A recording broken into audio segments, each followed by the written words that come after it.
Welcome back to another week of Omni Garage After Hours. It's definitely after hours. It is well and truly after hours today. It's Sunday for us. Sunday, 8 o'clock at night. 8 o'clock at night. And we have just done a full afternoon of detailing and YouTube content. Yeah, we had a good afternoon, actually. Made a couple of videos. We did. Oh, do you know what I'm really excited for? All those bottles that I've been collecting for years. So what's been happening is every product we've used, we've tried, we've kept the empty bottle. And the idea is that when we got to a large collection of bottles, we would then make a video and say, hey, look, we like this product, we don't like this one, we think this is better than this, and explain our way to the product that now sits on the shelf. And so we did that for the soaps. We've just done that for glass cleaning, and we did that for drying aid. So, yeah. You've had those products collecting in your spare bedroom for the better part of 3 years. Pretty much taken over your whole spare bedroom.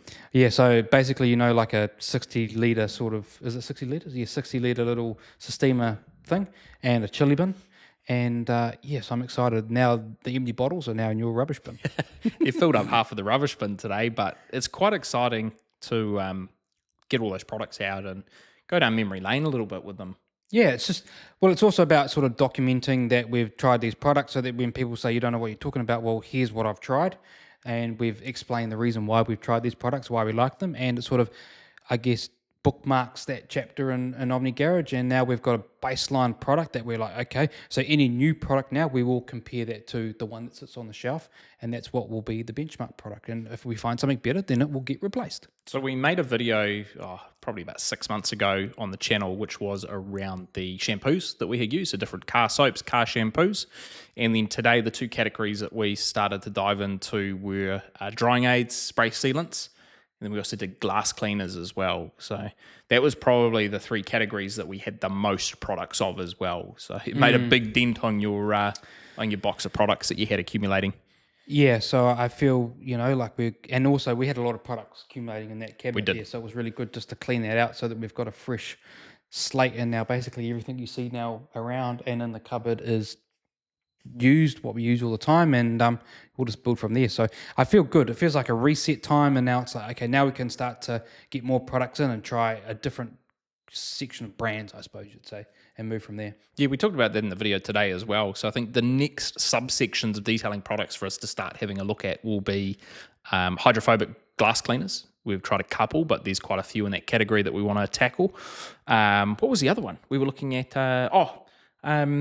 kind of spray and rinse off sealants. Oh, yeah, like easy beads. Yeah. So like Armour Detail Supply easy beads. Water-activated sealants or water-activated hydrophobic. Yeah, I mean, there's one chemicals. in the Detail Co line. I believe there's one in the Clean by Pan line as well that we can adapt by diluting to that. So those are two categories that we're going to start to tackle. What else did we do today? We had a play with some new products. I think something that really needs to be done is rinseless wash is a big category. We need to sort of work out which product we like there, and then also the high pH soaps. So like we've had a little play this afternoon with Built Hamber Touchless. We've got sort of Surface Prep by Greer's Garage. We've got the Laba Cosmetica stuff. We've got the High pH Wash by Detail Co. I see Pan is also sort of bringing or trialing out these products in the high pH category. So it's definitely an area of detailing that seems to be hot topic at the moment. And so we'll keep our hands on that, and we definitely need to try and find a really good high pH wash.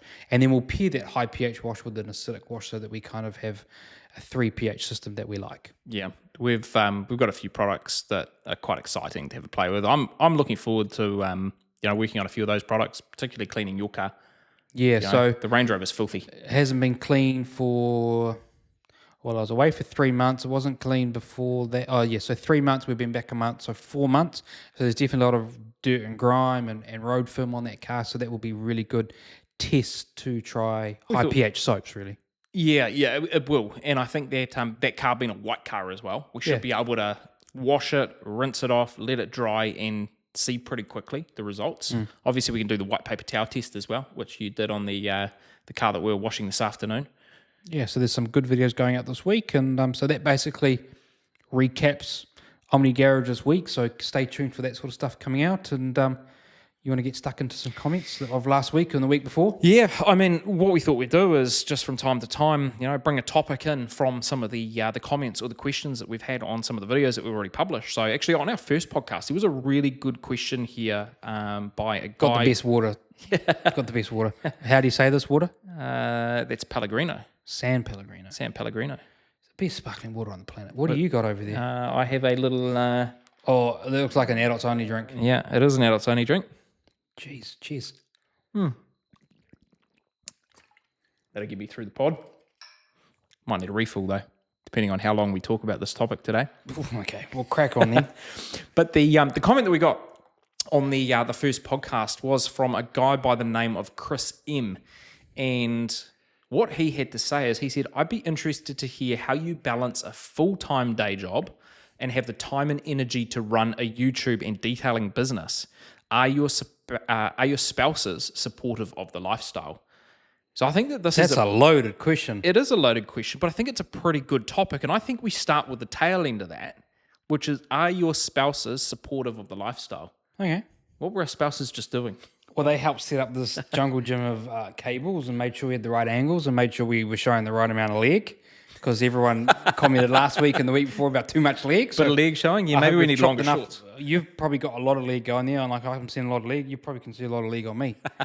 But yeah, maybe don't comment below. Just so you know, it's 20 degrees at 8 o'clock at night, so that's why we're showing a lot of leg. Yeah, Celsius, not Fahrenheit. Celsius. So it is warm. But yeah, I mean, are our spouses supportive of the lifestyle? So, I mean, I think if we frame our afternoon up today, and then we'll go back to the beginning of the question, but today you came around at 2 o'clock. The plan was, let's film some videos. We'll do the podcast in the evening. And as we always do, we end up just standing in front of that shelf over there and just talking smack for a bit as well. So probably ate up a good hour of just chatting there. But we started at 2 o'clock and we had a bag of chips delivered to us. Yeah, we had mid-afternoon, two bags of chips. Well, 1.5 bag of chips. Yeah, so we were provided snacks. We were asked what we wanted for dinner tonight. Yeah, we had fish and chips for dinner. The girls. Kudos to Josh for fresh fish, mate. Yeah, thanks for that. Supplying the kingfish. Yeah. And they went out, they bought the dinner, they cooked the dinner for us. We finished our third video. We got a little wave. They always open the door over there real sneakily. Yeah, they sneak around there. Are you filming? Creaking. Are you not? Are you filming? Are you not? We're like, no filming. So we got a call. Actually, we got the hand signal out the window saying 5 more minutes. 5 minutes till dinner. Yeah. So they always give us a heads up to make sure we're not in the middle of foaming or something. And we sat down. We had a nice meal that they cooked for us. And then as soon as dinner was finished, I think they were doing the dishes in there while we started to setting up the podcast. They heard our frustration and came in here to... it is a mess of cables. The upgrade that we've got this week, though, as we said last week, we have multiple cameras. Yep, 3 cameras. We finally have a tripod. So last week we had one of the second cameras, so second and third, balancing on like a Yeti bucket with a cardboard box, with a book, with another Yeti bucket. Oh, yeah, the old stacker shelf. We're just looking at 3 tripods this week, and the girls helped us. I feel like we're pretty, this is about as clean as we're going to get it. I think so. Without having a permanent setup. Yeah, permanent setup would be nice, but they helped us with all of this. So I think that, in that respect, they are pretty supportive. They're pretty supportive, and I mean, all the money that Omni Garage makes, we basically put back into the business. Mm-hmm. And actually last year we flew the 4 of us, so spouses included, to SEMA, to Vegas. They went out shopping all day. We gave them shopping money, spending money. Not enough apparently, but they got spending money so that they could, each day they got their little paycheck. We went to SEMA and they went out and did Vegas stuff. And that's a plan to do again this year. Every dollar that we earn is reinvested back in, and probably the big ticket item of the year again is SEMA for us. And every year that Omni Garage has made $1, we've Glenn and I have organised a Christmas party for the 4 of us. Oh, we have too, yeah. And so we take them out for dinner. Yep. We go to it started off just a very cheap dinner, then it got a little fancier, and then we went really top shelf. So, yeah. And I think the other thing that we do as well is that when we are, today's kind of just a norm, right? We do a few videos in the afternoon. They cook the dinner while we're filming and working. But quite often when we have a vehicle that we're working on for multiple days, we'll pick a day, whether it be the Friday night or the Saturday night, where we've been at it all day, so we really haven't been present at all, and we'll buy a takeaway that day.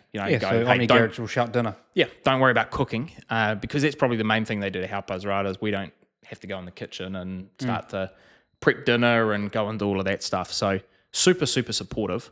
But the main premise of the question was around, how do we balance it? Obviously, you have a full-time job.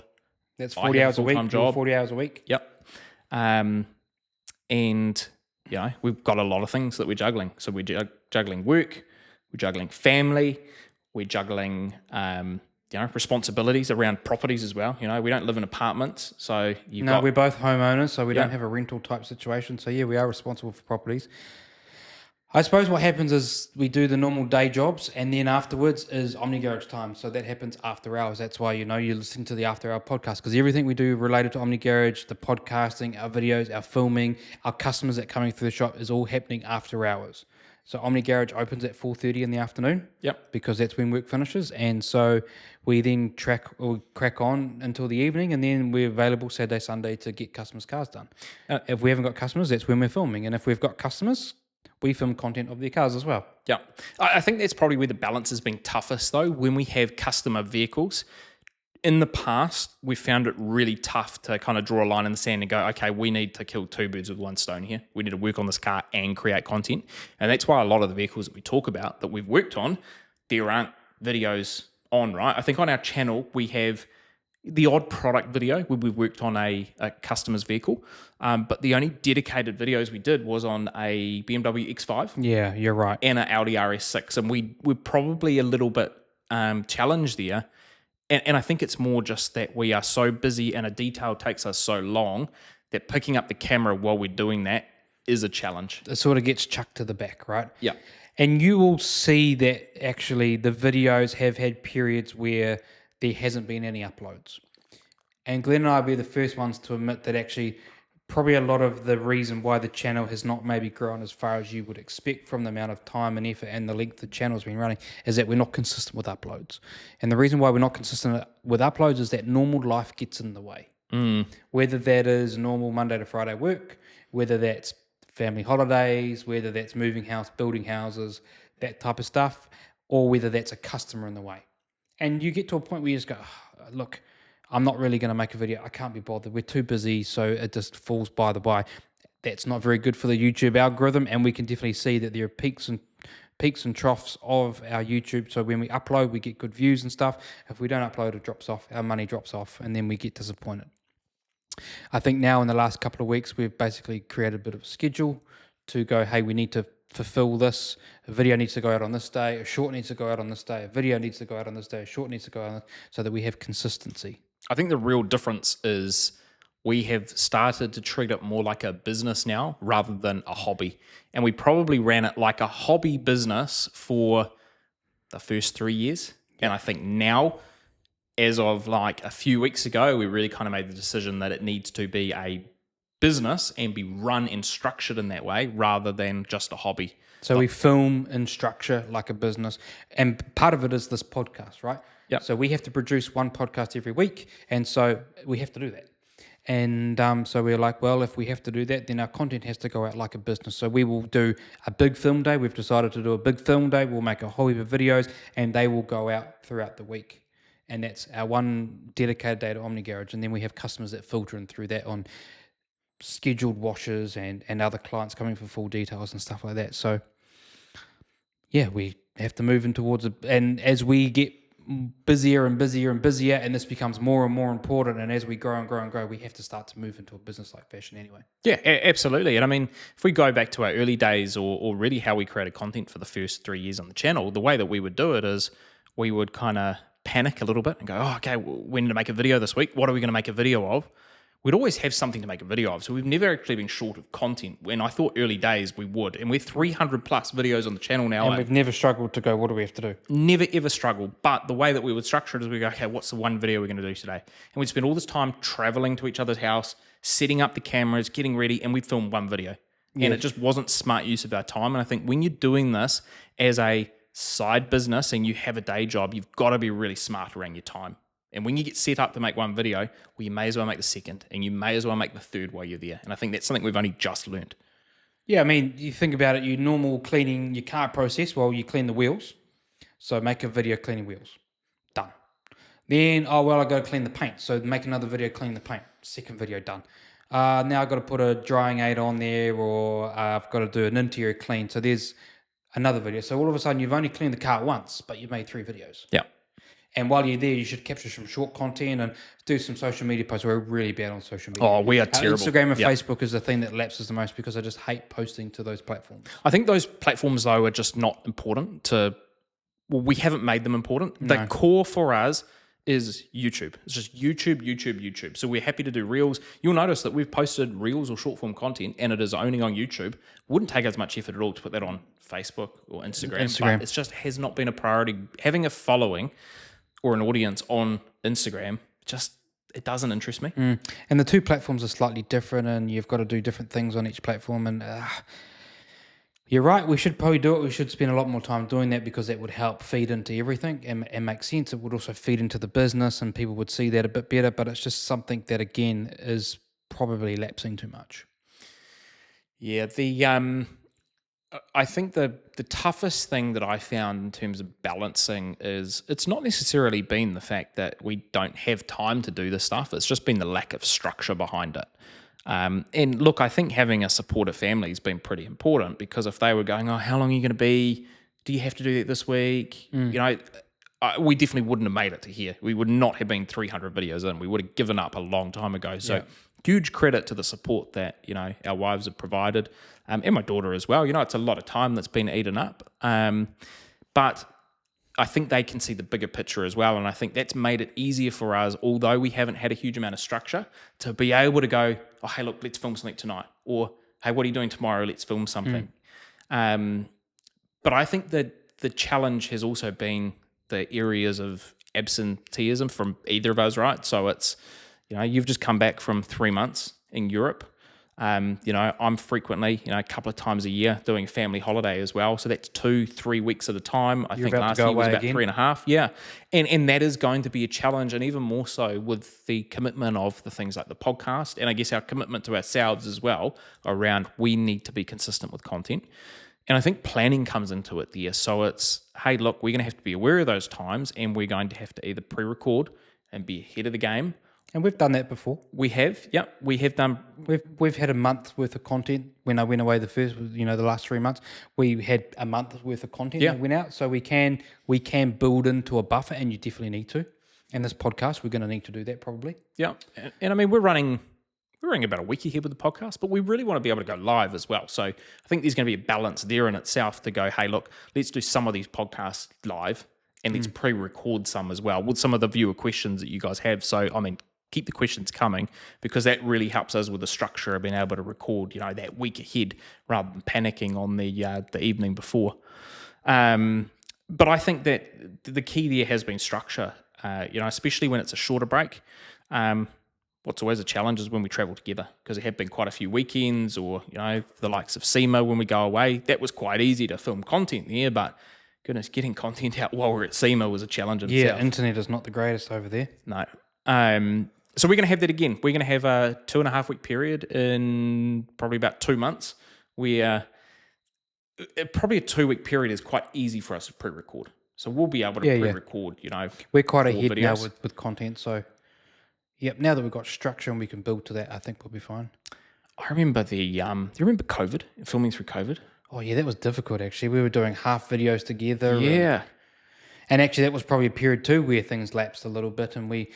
You know, you would record, I would record. But actually what we had talked about this afternoon actually was that because time is now becoming even more limited, what generally happens is that I might clean a car at my place, my own car. You might clean a car at your place. So if we've got double up of all the equipment, we could then just film a little bit or film a short or something. And I don't want that to split the channel. I wouldn't want this to be just me making content or just you making content because the content works best when we're together. It's just supplementary content. But it's just supplementary. Yeah, we're already doing it, so might as well get the camera out. And it's all right if one of us are just making a content. But the problem is we've only got one set of mics, and so we need 2 sets of mics or whatever, you know. Yeah, and I mean, you actually filmed a video during the week, didn't you? Yeah, I just used my iPhone audio, and that's good enough. But we can do better than that, I think. Well, that was a bit of a challenge because you were also using iPhone, one-handed sort of jobby and stuff. Yep. But so that's another option for us. But yeah, definitely planning is the best way to keep us organised, balance everything out, and that's how we do it, I suppose. Yeah, because I mean during COVID, I don't know how it worked overseas, but how it worked in New Zealand is we had 2 periods. We were on full, they called it level 4 lockdown, we could not. Level 4, level 3 lockdown. Was it level 3? I can't remember. Oh, I don't remember the levels. It was This is the worst the greatest type of water, lockdown. though. So good. I can't believe you don't like it. Nah, You like fizzy too. I do like fizzy, but it's just a bit bland. 1 litre. You gonna smash the whole liter? Yeah. Tell us You're your almost at the COVID. end. Tell us your COVID story. Well, no, the COVID was just you weren't allowed to interact with anyone, even immediate family, if they were not in your household. So I don't even remember how we filmed. We were filming iPhone back then with no audio. Well, yeah, we had audio, but it was just inbuilt audio. And we managed to run the channel through that period of time by just doing our own content in the garage, didn't we? It was a long period of time. I think But that was probably how a lot of people started as well. They're like, man, I'm sitting at home doing nothing all the time, so let's create YouTube content. That's how brands were started, and I guess there was a huge influx. People needed something to do. So, do you know what? I think the question around balance of full-time job and YouTube and detailing is made so much easier because there's 2 of us involved. Think about the times. So we've got 2 examples where we have had a customer booked in to have a car ceramic coated. So, it is not a quick process to do.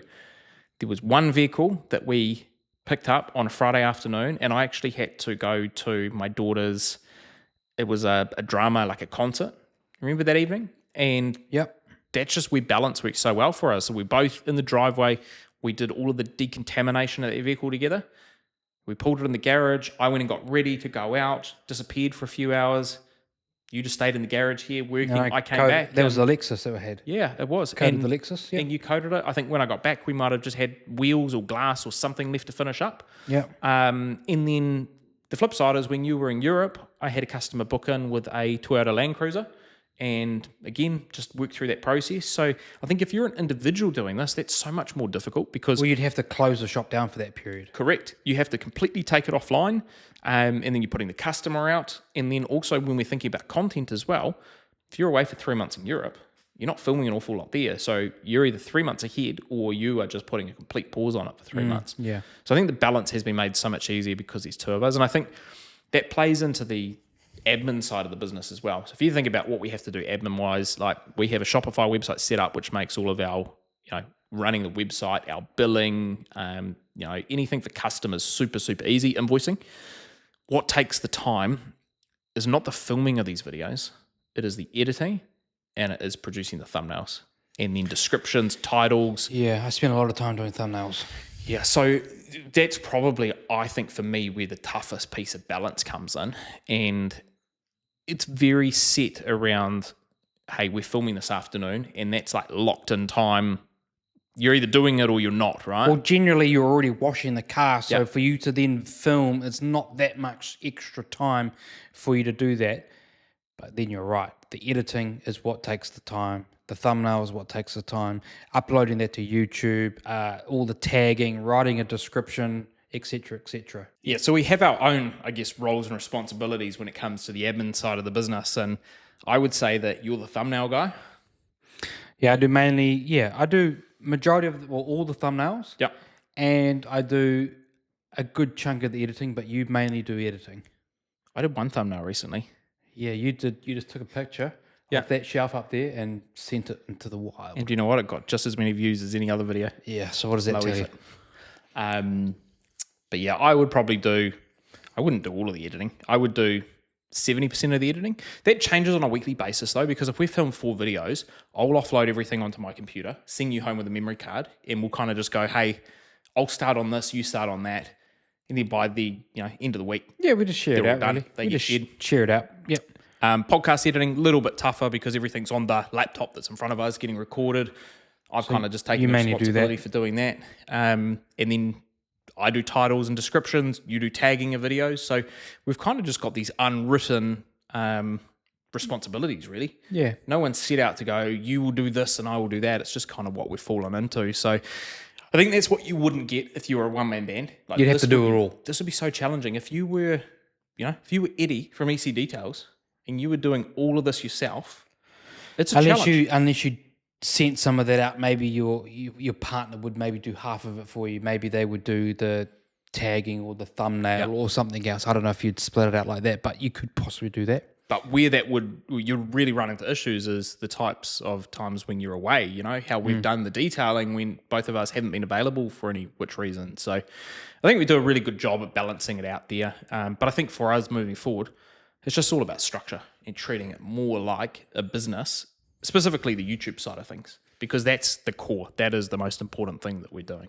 All right, so we're going to take a little bit of a break. We're going to do product of the week, so you guys can go off, get yourself a drink, get yourself some snacks, and we're going to talk about the product of the week, which is Easy Beads by Armour Detail Supply. Yeah, we played with this for the second time today, and the way that this product works is it's a touchless sealant. So if you think about the use case for it, you are going to be washing your vehicle, you are going to do your final rinse off, and then you're going to come along with a product like Easy Beads and do 3 or 4 spritzes on each panel of the car, work your way around, and then you're going to get your pressure washer back out, and you're going to rinse or it your hose. off, You could or do your hose. Yeah, and you're going to rinse it off from bottom to top. And basically what it's doing is it's adding, in a touchless fashion, some protection and some... It's water activated. That's why you've got to rinse it off. Yep. You apply it wet and then rinse off wet. I enjoyed using this today. There's another product that DIY Detail have got. It's called Beads, I think. Or what's that? That's Easy Beads. This is Easy Beads. So they must have quick beads, I think theirs is. Yep. You can use the Detail Co product. You can use the Clean by Pan product as well, diluted. But this is pre-diluted, so you don't need to break this down any further. This is just ready to spray on the panel. And what we found doing our wash with this tonight, we didn't make a video on it. We will make a separate video on this at some point soon.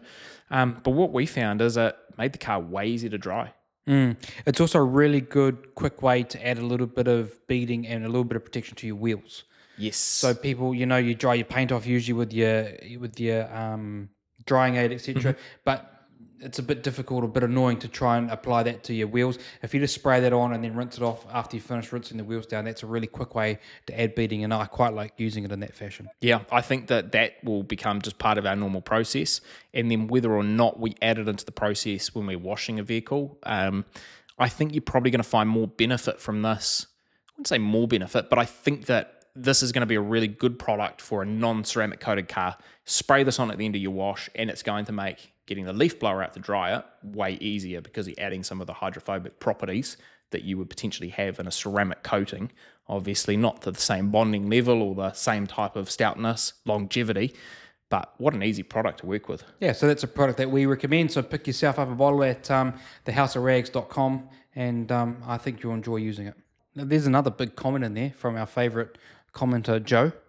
So Joe is probably the highest person who comments the most on our YouTube channel, and it looks like he's followed us across to the House of Rags. I don't know who else he follows or who else he comments on, but there's a big comment from Joe. So Joe likes to write big comments, and we love like flicking through and having a good read. He's obviously been doing detailing for quite a long time, and he has a lot to say about products. He's tried a lot, and get his comment up. Joe is a super experienced guy when it comes to having tried a lot of product categories. Like, I think if Joe had a YouTube channel, oh yeah, the amount of experience that he'd be able to share through that. Joe actually commented on last week's podcast, which was not a podcast, it was a video on the iconic rinseless wash. So we did a video on that. So if you haven't seen that, go back to last week and check it out. But Joe, oh goodness, Joe, you're making me work for this. This is a big comment to summarize. So Joe had said, obviously, nice demonstration and presentation. Always, Joe, you know, we do our best to present well and give you a good demonstration of the product we're trying. He commented here that he likes the fact that the House of Rags offer products that no other distributor has access to. Actually, there's a point. So last week, everyone has been asking when House of Rags has been coming to Australia because they're like, where do you buy your products? So it's here. So for those who live in Australia or New Zealand, you can now go onto their website, houseofrags.com, go to the Australian distributor page, and you will be able to buy products from Australia to New Zealand. There's only a few top brands in there, like they haven't got the whole line there. Obviously, that will filter through, but it is now live, so you can stop asking us questions, and we will stop answering with it is coming soon because it is now live and active, so you can go there and buy your product. So carry on, Joe. Yeah, I mean, so this video was obviously about a rinseless wash, but we did talk a little bit around drying aids at the end of this video, and kind of where Joe went with us is just around the fact that there's a few products that he's tried that he's had some really good results with. So he was talking about something that I guess he's looking for in a product is something that leaves the surface really slick. You don't have to fight for it when you're drying. And totally, like, that's the most frustrating thing when it comes to drying. You don't want to have streaks when you're drying your vehicle. You want something that's going to basically flash off, be easy to use. And so, yeah, that's annoying. And part of the problem, I think, where you get into trouble with streaking is that you're applying too much product to the surface. I think that's the biggest thing that we've learned the most, is that you don't need to apply a lot. A couple of sprays per panel, that's all you need, and that should limit your streaking. If you're using a real stout product like Detail Co, their ceramic sealant, you want to basically dilute that down a long way so that you get rid of the streaking. But I think it's because you're putting too much product onto the surface. Yeah, and I think we found as well, when it's really cold here or when it's really humid, and we have sprayed too much two product. Extremes of the temperature gauge there. You definitely want to be doing this not in direct sunlight. You want to be in the shade, and I think the problem is actually applying too much product. Where Joe goes with his comment here is he's saying one of his all-time favourites is Griot Speed Shine. We haven't used that. He said it's sort of like Bead Maker. He said he's sort of old school. He likes a good performing carnauba wax like Colonite. And he has said that one of his staple products back in the day was Maguire's Cleaner Wax in a maroon tin. He had also used, and I just see it here. Goodness, it's a big comment, Joe. I'm trying to wade my way through here. It's a product that we have somewhere. He said, I also use Turtle Wax Hybrid Solutions Graphene Paste Wax. That's a mouthful, but I think that ties into... Oh, that's that tub stuff that we have. That tub that we've got. But that ties into the fact that we had said that maybe waxing's making a comeback. Oh, yeah, because DIY detailing Detailed released their wax. That's right. Yeah, he said that he really likes the look it produces, very glossy, and it gives a couple of months of durability, which is plenty. And he said the only hybrid products that have come close to it are some of the lighter coatings. He talked here about a Polish Angel Viking coat and their companion product Viking Spritz Sealant.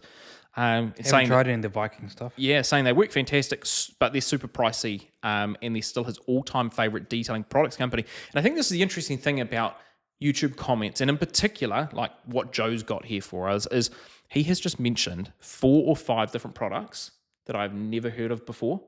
He has talked about a company, Polish Angel. You heard of Polish Angel before? No. Another company that makes his favorite detailing products for a guy who's got all this experience, and we had no idea. And if he didn't leave a comment, we would know. We'd be but none the wiser. That also sort of jogs your memory, and it's really nice to read that kind of stuff because, like, okay, well, there's some products that people are recommending. You can take that or leave it. It's up to you. But it's like, okay, well, that's a little brand that might sit in the back of our mind and go, hey, look, people are starting to talk about this. Maybe we need to get our hands on it. Yeah. I love reading the YouTube comments, and we do our absolute best to reply to every We haven't replied comment. back to this comment. We haven't replied back to this one. We've done it in person, though. Well, we have, exactly. Joe, you're getting your answer live. But we will try some of those products. Like, keep shouting them out to us. Not too many at a time, because you'll break the bank. What else does he talk about? He talks about rinseless wash in there, doesn't he? Early on in that comment, yeah, there's a little bit about rinseless, but the majority of that's around interesting because I think he talks about he wants a rinseless wash that doesn't apply too much protection behind. Yeah. So quite interesting. So I've just gone through with the rinseless washes again, and I'll tell you which ones I put in. I put FinLab. I had Pan's rinseless. I had Eddie's rinseless. I had the Iconic rinseless. Now, some of those are just pure cleaners, like Eddie's just a pure cleaner, but things like Iconic and FinLab, they have got like a balance between a surfactant and a polymer. Now, people sort of thinking, well, it's got a polymer in it, so it must be leaving some sort of protection behind. All those products I managed to remove with 1 or 2 passes of a panel wipe. The panel wipe I used was Detail Co's panel wipe. Okay, yeah, not G-Technic panel wipe. So, although they have a polymer in there, these are not leaving anything decent behind in terms of protection. I think when you start getting into things like Hydroslave and, Hydroslave from Labo Cosmetica, or maybe the PNS one, where there's a little bit more protection in there, you're probably getting into something that's a bit stouter. But I think those ones, don't be too concerned that, it has a polymer, it's leaving something behind. It is very easily to be removed. So don't get caught up in that that sort of buzzword that people are using with rinseless washers. Oh, I don't want to have any protection behind. Well, let me tell you, they aren't leaving nothing behind. They're very easily to be removed, those ones I've just mentioned. I think the product that you mentioned to me earlier that you're particularly enjoying at the moment is the Clean by Pan rinseless wash. Yeah, I do quite like that one. Yeah, that was the one that I went to time and time again while you were away, actually. I pretty much just stuck to that. I think I used a Detail Co. one a couple of times. Yeah. And I left the products that we've got sitting behind there, the FinLab and the DIY Detail. Like, I haven't tried those in a long time. I need to go back to those. That's why they're on the shelf behind me to revisit. So I've used those products again just to jog my memory, but we are really setting up for a big day. I think we've talked about this quite a lot now, about having all those rinseless washes out. We'll do a panel by panel. We'll talk through our thoughts for it to try and come up with the product that we really like the most. And so I just wanted to go back, re-jog my memory, try them out again. And my thoughts have changed a little bit. And that's kind of what happens with detailing, right? You think you've got a product all sorted, you give it a go, and then you go, oh, let me just try this. And then you you want something a little bit different from the product each time. And so stay tuned for that video because I think it'll be a cracker. But that basically sums up Joe's big comment there. Yeah, and I mean, I think that's pretty much all we've got for today. Really wanted to talk to that comment a little bit today and talk about the structure of how to run a detailing business along with YouTube and doing a full-time job at the same time. I think in summary there, like, it's a challenge. You're going to have to be really disciplined to do it, and a good support network is really important there as well. And I think what happens here is that there will become a point, maybe, I don't know, where the normal everyday day job, the Monday to Friday, gets in the way of the detailing business and the YouTube. So at the moment, YouTube's down here, every day's up here. There'll become a point where they will come pretty equal. And I think when detailing and YouTube sort of starts to take off and becomes more, sort of starts to get in the way of the day job, I think that's when you drop one.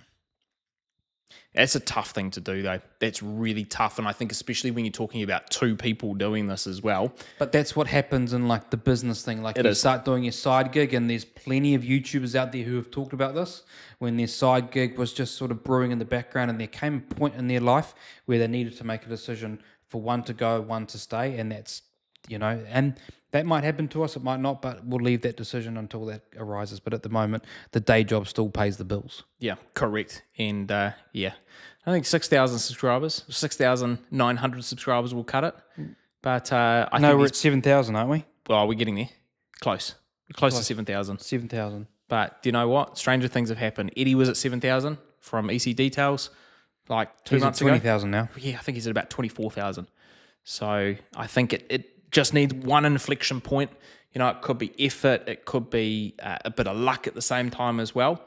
It could just be a small change up in your content, your thumbnail, your title, something. You need that inflection point, and I think that's what Eddie's experiencing at the moment. And just take one of those for us as well, and I think it really changes the trajectory around the effort that's been put in versus the results you're getting out of it as well. So I think that's something to be mindful of. If that question's come from a should I do this as well type of mindset, I think the answer is if you have the persistence to do it and to put in a lot of effort for a long period of time, then you have to be what's that word? I've forgotten that word. What's it called? Discipline? No, not disciplined. Patient. You got to be very patient. You got to be patient because it's a slow burn. It's a slow burn. It's a slow burn. It's a slow burn. You're constantly doing lots of upload, a lot of work, and you're not getting a lot of reward. Mm-hmm. YouTube does not pay well in the early days.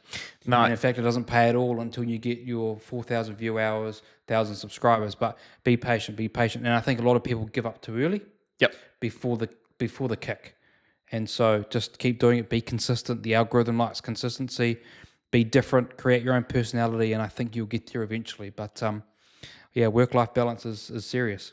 I think they say, the biggest myth in business or kind of anything entrepreneurial that you do is that it is not the case of build it and they will come, right? You have to actually go out there and work for it. But I think YouTube kind of flips that on its head.